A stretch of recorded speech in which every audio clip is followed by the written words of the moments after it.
terrain, on a reçu des ordres, ils avaient mal lu le contrat ou tout simplement excès de zèle. Il faut savoir, messieurs, que la télévision régionale a le droit à l'information. Tout ça pour dire au monsieur qui trouve qu'il y a trop de hockey à la télévision, pour lui dire qu'au moins au hockey, la télévision régionale n'a pas de problème, qu'elle est accueillie les bras ouverts comme dans tous les autres sports du reste, et que le hockey sur glace, lui, est champion de France, ne lui en déplaise, et j'ajouterai avec un budget moins important. Fermons la parenthèse. Et revenons à ce 6e de finale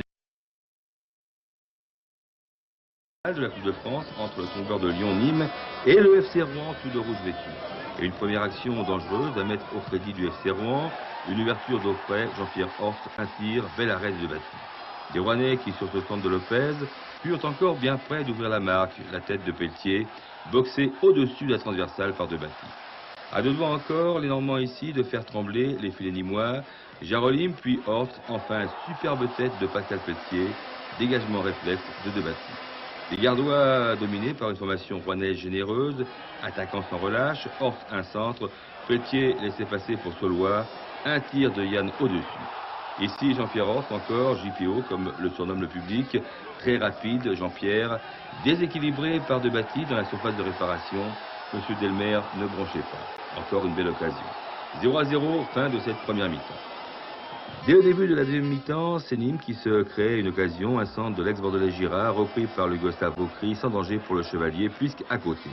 Quelques secondes plus tard, Horst, véritable poison pour une défense, Horst inquiétait une nouvelle fois de Batti, beaucoup de chance là aussi le portier nîmois. Débordement de Yann Saulois, un tir canon, des points de Batti sur la ligne sauvait son équipe. Coup franc de Jarolim, petite balle lobée pour Horst, le ballon dans les pieds de Titeka qui venait de remplacer Saulois, un tir à côté. 0-0, fin du temps réglementaire, on allait jouer les prolongations. Les 15 premières minutes n'avaient rien donné, toujours une domination stérile de la bande à Pascal Havet.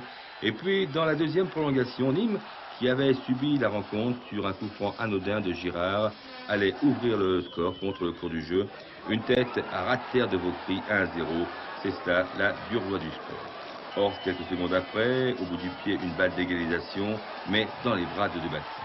Et sur ce coup franc de Jarolim, regardez, non, ce n'était pas le soir des Rouennais hier. 1-0, Nîmes en 8e de finale, Rouen sorti avec les hommes.